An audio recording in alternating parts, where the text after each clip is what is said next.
السلام علیکم ورحمۃ اللہ وبرکاتہ۔ بابری مسجد اور رام مندر کے تعلق سے کچھ باتیں ہمیں اپنے ذہنوں اور اپنی کتابوں کے اندر درج کر لینا چاہیے۔ بابری مسجد کی تاریخ کو ہمیں بھولنا نہیں چاہیے، اسے یاد رکھنا چاہیے۔ بابری مسجد کی تعمیر 1528 میں ہوئی تھی۔ بابری مسجد میں نماز 325 سال تک بغیر کسی تنازع اور بغیر کسی اختلاف کے ہوتی رہی۔ مسجد میں پہلی بار تنازعہ 1853 میں انگریزوں کے اشارے پر پیدا کیا گیا تھا۔ مسجد میں مورتیاں 1949 کے اندر رکھ دی گئی تھیں۔ 1949 وہ سال ہے کہ بھارت کا سنویدھان ابھی لاگو نہیں ہوا تھا اور بھارت کو آزادی ملے ہوئے ابھی دوسرا سال تھا۔ بھارت میں سنویدھان 1950 یا اس کے بعد لاگو ہوا ہے۔ اس کے بعد کانگریس حکومت کرتی رہی ملک پر۔ پہلی مرتبہ 1984 میں وشو ہندو پریشد بابری مسجد تحریک کے اندر شامل ہوئی۔ راجیو گاندھی نے 1985 میں شیلانیاس کی اجازت دے دی۔ بی جے پی پہلی بار اس تحریک کے اندر 1989 کے اندر شامل ہوئی۔ وہ ایک سیاسی پارٹی تھی جو پہلی بار رام مندر کی تحریک لے کر کھڑی ہوئی۔ اڈوانی نے یاترا نکالی، پورے ملک کے اندر فرقہ پرستی پھیلائی۔ 3 سال بھی نہیں گزرے تھے، 6 دسمبر 1992 کو بابری مسجد شہید کر دی گئی اور 27 سال تک اس کا مقدمہ چلتا رہا۔ میڈیا پر اور اخبارات میں اور پرسنل بحثوں میں یہ معاملہ لوگوں کے درمیان زیر بحث رہا اور 27 سال کے بعد 16 اکتوبر کو 40 دن تک مسلسل سماعت کرنے کے بعد، روزانہ سماعت کرنے کے بعد سپریم کورٹ نے اپنا فیصلہ محفوظ کر لیا۔ اس کے بعد فیصلہ آیا، سپریم کورٹ نے مسجد کے بدلے 5 ایکڑ جگہ سنی سینٹرل وقف بورڈ کو دے دی اور مسجد کی جگہ مندر بنانے کی اجازت دے دی گئی۔ اب 5 اگست کو وزیر اعظم ہند 5 اگست 2020 کو مندر کا شیلانیاس رکھنے کے لیے ایودھیا جا رہے ہیں۔ مسجد جنہوں نے شہید کی تھی ان کا مقدمہ ابھی عدالت میں چل رہا ہے۔ کچھ ان میں سے مر چکے ہیں اور کچھ کو سزا دی جا چکی ہے۔ کلیان سنگھ کو 1 دن کی سزا مسجد کی حفاظت نہ کرنے کی وجہ سے دی جا چکی ہے۔ وہ وزیر اعظم یوپی تھے، وزیر اعلی یوپی تھے۔ واقعات کا تسلسل بتاتا ہے کہ ایودھیا میں رام مندر کی اتنی اہمیت اور ضرورت کبھی نہیں رہی جتنی ہندوستان کے ہندوؤں کو سیاسی اور ذہنی طور پر مفلوج کرنے کی تھی۔ ہندوستان میں ایک جھگڑا، بھارت میں ایک جھگڑا، ایک تنازع جو فکری تنازع تھا کہ ہندوتوا وادی تحریکیں بھارت میں اقتدار میں آئیں یا وہ تحریکیں آئیں کہ جن کا کوئی مذہب نہ ہو، وہ نظریات بھارت کے اقتدار میں رہیں جن کا کوئی نظریہ نہ ہو، سیکولر نظریات۔ یہ لڑائی بھارت میں آزادی سے پہلے جیسے ہی انگریزوں نے اشارہ دیا تھا بھارت سے جانے کا، شروع ہو گئی تھی اور مختلف قسم کی تحریکیں اپنے اپنے نظریات کے مطابق اپنے آپ کو مضبوط کرنے لگی تھی۔ بعد میں وہ نظریات جس کو سیکولر نظریہ کہا جاتا ہے اس کی بنیاد کے اوپر کانگریس، اور وہ نظریہ جس کو ہندوتوا وادی نظریہ کہا جاتا ہے اس کی بنیاد کے اوپر RSS جماعت ترتیب دی گئی اور یہ لڑائی چلتی رہی۔ اگر اس دوران بابری مسجد کی شہادت سے پہلے اگر وزیر اعظم ہند اندرا گاندھی اور وزیر اعظم ہند راجیو گاندھی کا قتل نہ ہوا ہوتا اور کانگریس کی صدر اٹلی میں پیدا ہوئی سونیا گاندھی کو نہ بنایا گیا ہوتا اور ان کے بعد کانگریس کا صدر ایک ناتجربہ کار رہنما راہل گاندھی کو نہ بنایا گیا ہوتا تو شاید ہندوتوا وادی اور سخت نظریات رکھنے والی مسلم مخالف جماعت ہندوستان کے اندر اقتدار میں نہ آئی ہوتی، بی جے پی کو اقتدار اتنی جلدی نہ ملا ہوتا۔ حالانکہ ہم اس بات کو تسلیم کرنے میں کوئی حرج محسوس نہیں کرتے کہ ان چاروں واقعات کو جو قتل کے اور کانگریس کی صدارت کے سلسلے میں ہم نے بیان کیے، RSS کا پلان کا حصہ ہم مانیں ایسا ضروری نہیں ہے، لیکن اتنا ضرور ماننا پڑے گا کہ بی جے پی کو اقتدار ملنے میں ان واقعات کا بڑا حصہ ہے۔ سپریم کورٹ نے ایک مرتبہ بھی تسلیم نہیں کیا ہے کہ بابری مسجد کوئی مندر توڑ کر بنائی گئی ہے، کیونکہ اس کا کوئی ثبوت ہی نہیں دیا جا سکا، اور یہ بھی ثابت نہیں کیا جا سکا کہ رام چندر جی کی پیدائش ایودھیا میں ہوئی تھی۔ اس کو بھی صرف آستھا کی بنیاد کے اوپر ہی کہا جا رہا ہے، اس کا کوئی پروف اور ثبوت نہیں دیا جا سکا۔ یہ بھی نہیں بتایا جا سکا کہ ایودھیا میں اسی جگہ پر رام مندر پیدا ہوئے تھے، ایودھیا میں اسی جگہ پر رام جی پیدا ہوئے تھے جہاں پر بابری مسجد بنائی گئی تھی۔ یہ بھی ثابت نہیں کیا جا سکا کہ کسی کی جا پیدائش اس کی ملکیت ہوتی ہے۔ جس جگہ کوئی پیدا ہو جائے تو وہ جو پیدا ہوا ہے، جس جگہ پیدا ہوا وہ اس کا مالک ہے، ایسا بھی کوئی ثبوت قانونی طور پر نہیں دیا جا سکا۔ اس جگہ کو مسلمانوں کی ملکیت مانا گیا ہے، اس کا ثبوت 5 ایکڑ جگہ مسجد کے لیے دیا جانا ہے، چونکہ سنی سینٹرل وقف بورڈ کو 5 ایکڑ جگہ عدالت عالیہ نے دینے کے بعد یہ سمجھا ہے کہ وہ اس ظلم کی تلافی کر رہی ہے جو مسجد کی جگہ مندر کو دینے سے ہوا ہے۔ مسلمان آج تک اس مسجد کی جگہ کو لینے کے لیے تیار نہیں ہیں، اور اطلاعات کے مطابق کوئی مسلم رہنما اس ٹرسٹ کا ممبر بننے کو تیار نہیں ہے کہ جو بابری مسجد کی جگہ دی گئی جگہ کے اوپر کسی مسجد کو تعمیر کرنے کے لیے بنایا جا رہا ہے۔ تازہ اطلاعات کے مطابق مختلف رہنماؤں سے اس کے رابطے کیے گئے، لیکن کوئی عالم اور کوئی سیاسی بڑا معتبر رہنما اس کے لیے تیار نہیں ہوا کہ وہ اس ٹرسٹ کا ممبر بنے، لہذا کچھ 9 افراد کو شامل کیا گیا ہے جن کے نام اس وقت تک جب کہ میں آپ کے سامنے یہ بات پیش کر رہا ہوں ظاہر نہیں کیے گئے ہیں۔ 9 افراد پر مشتمل کوئی ٹرسٹ بنا دیا گیا ہے جو غیر معروف لوگوں کے اوپر مشتمل ہے۔ مسجد اپنی جگہ پر بنی تھی، مسجد قانونی تھی۔ اس کا ثبوت یہ ہے کہ مسجد کے شہید کرنے والوں پر آج بھی مقدمات چل رہے ہیں، اور وہ لوگ جنہوں نے مسجد کو شہید کیا تھا کیمروں کے سامنے، میڈیا کے سامنے، وہ اپنے حلف نامے عدالت کے اندر آج بھی لگا رہے ہیں۔ اس کی سماعت مقدمے کی جاری ہے، اور وہ آج بھی حلف نامے لگا رہے ہیں جھوٹے کہ ہم اس جرم کے اندر شامل نہیں ہیں۔ اس جرم کو نہ کرنے کا بار بار حلف نامہ لگانا اس بات کا ثبوت ہے کہ وہ مسجد قانونی طور پر درست تھی، اس لیے کہ غیر قانونی عمارت کو گرانے سے کوئی جرم کسی کے اوپر ثابت نہیں کیا جا سکتا۔ غیر قانونی عمارت کا گرانا کوئی جرم نہیں ہے۔ شیلانیاس کرنے کے لیے ہمارے وزیر اعظم کس حیثیت سے وہاں پر جا رہے ہیں اور وہاں پر کس حیثیت سے شرکت کریں گے؟ ایک سیکولر ملک کا وزیر اعظم مذہبی تقریب میں کیسے شرکت کر رہا ہے؟ کیا وہاں ان کو کسی ذمہ دار نے مدعو کیا ہے یا وہ خود جا رہے ہیں؟ وزیر اعظم، ہندوستان کا وزیر اعظم ایک سیکولر حکومت کا ذمہ دار ہوتا ہے۔ یہ مقدمہ انہی کی اقتدار کے دوران طے ہوا ہے۔ یہاں ان کی حیثیت شکوک اور شبہات میں گر جاتی ہے، اور شرکت کے بعد تو ان کی حیثیت مزید شکوک و شبہات میں گر جاتی ہے کہ سن کے بنیاد کی تقریب میں وہ کس حیثیت سے شرکت کریں گے۔ یہ اس بات کا بہین ثبوت ہے کہ یہ لڑائی ان کی پارٹی کے اور ہندوستان کے انصاف پسند عوام کے درمیان تھی۔ وہ ان کے اور ان کی پارٹی کے اور مسلمانوں کے درمیان تھی۔ اس لڑائی کو ہندوؤں اور مسلمانوں کے درمیان صرف ہندوؤں کے ذہن کو سیاسی طور پر مفلوج کرنے اور ان کو سیاسی بصیرت سے محروم کرنے کے لیے کیا گیا تھا۔ ایک ٹائم کیپسول بھی وہاں پر سنا ہے دبایا جا رہا ہے، جو 2000 فٹ زمین کے اندر گہرائی میں دبایا جائے گا۔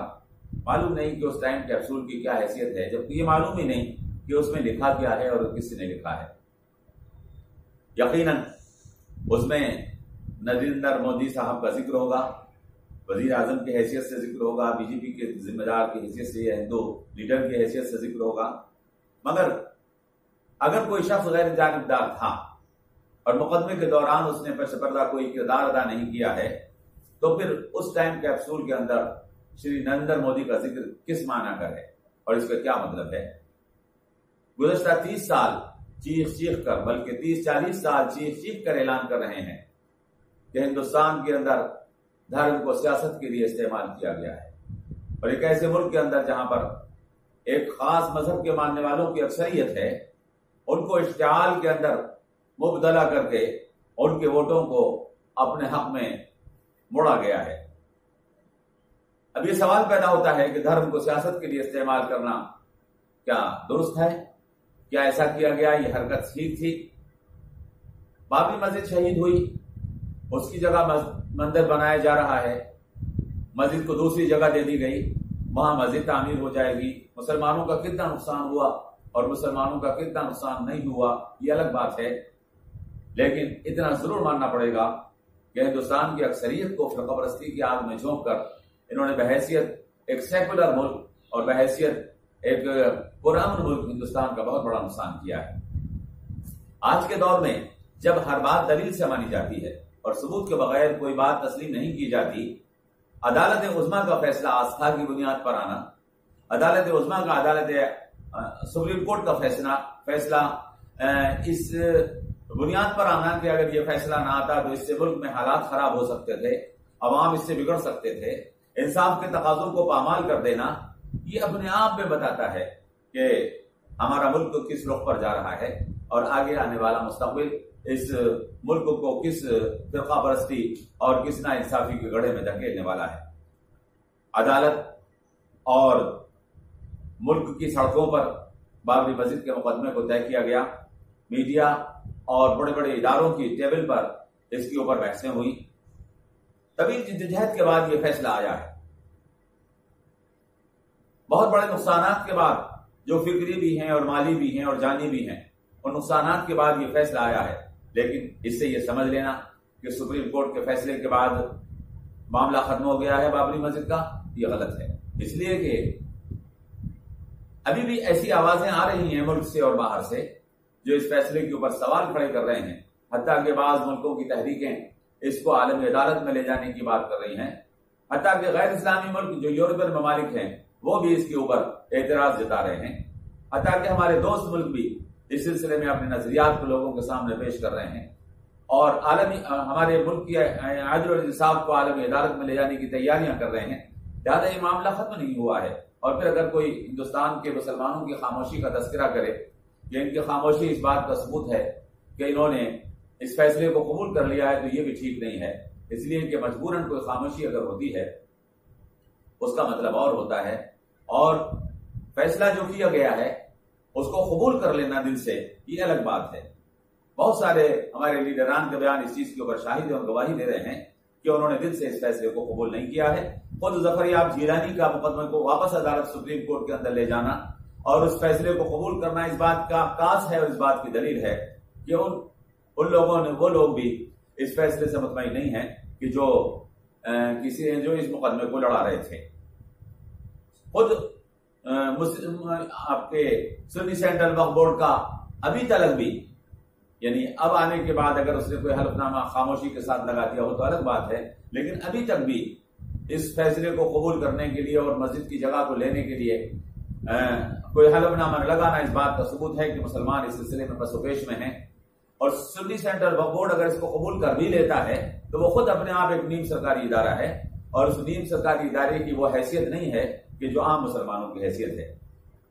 ہم اس بحث کے دوران کووڈ-19 وغیرہ کا ذکر نہیں کرنا چاہتے کہ اس بیماری کے ماحول میں جبکہ لاکھوں لوگ بیماری کے کگار کے اوپر ہیں، موت کے کگار پر ہیں، لاکھوں لوگ موت کے کگار پر ہیں، اس فیصلے کو شیرانیاز کے معاملے کو لے کر اٹھانا اس نازک موقع کے اوپر اس کی کیا اہمیت ہے؟ ہندوستان کے اندر ہندوستان کے صحت کے ماحول کو اور ہندوستانیوں کی صحت کو زیادہ فکر کرنا تھا۔ اس میں ایسا نہیں ہے کہ صرف ایک خاص لوگ مر رہے ہوں، سبھی لوگوں کی موت آ رہی ہے، سبھی لوگ بیمار آ رہے ہیں، لہذا ان سب کی صحت کی زیادہ فکر کرنے کی حکومت کو ہم اس موضوع کو نہیں اٹھانا چاہتے، لیکن ہم یہ بات ضرور معلوم کرنا چاہیں گے۔ ویسے ہندوستانی شہری ہمارا یہ حق بنتا ہے کہ ہم حکومت سے پوچھیں کہ آج جبکہ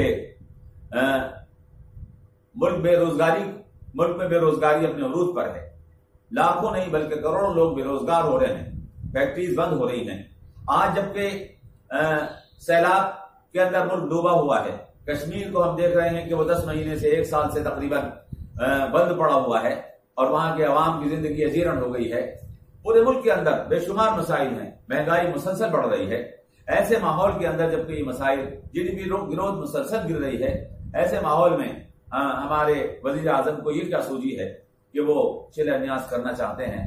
اس کو مؤخر بھی کیا جا سکتا تھا، فیصلہ آپ کے پاس موجود تھا، آپ اس فیصلے کو اگر سال 2 سال کے بعد عمل میں لاتے تو بھی کون آپ کو روکتا، لیکن آپ نے جلدی کیوں کی؟ کیا اس کی وجہ سے کہ آپ بہار وغیرہ کے الیکشن میں کچھ فائدہ لینا چاہتے ہیں؟ شیلانیاس کے پس پردہ بھی کچھ ایسا احساس ہوتا ہے کہ اس کے بھی سیاسی مقاصد ہیں۔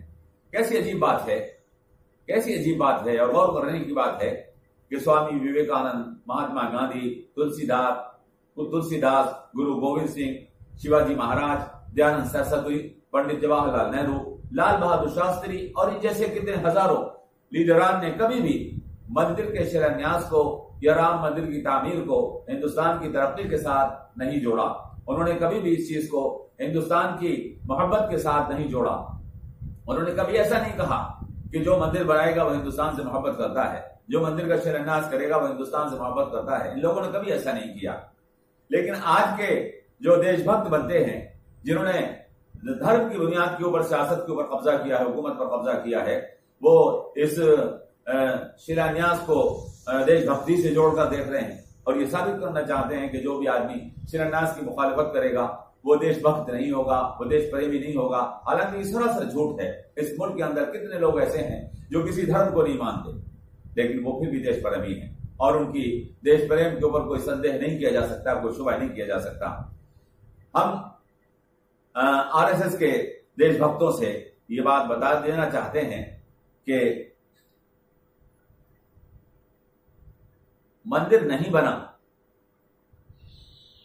تو دیش کا کوئی نقصان نہیں ہے، بھارتیتا کا کوئی نقصان نہیں ہے، بھارتیتا خطرے میں نہیں آتی، لیکن اگر فرقہ پرستی اس ملک کے اندر پھیلا دی گئی تو بے شک دیش خطرے میں آئے گا اور بے شک بھارتیتا خطرے میں آئے گی۔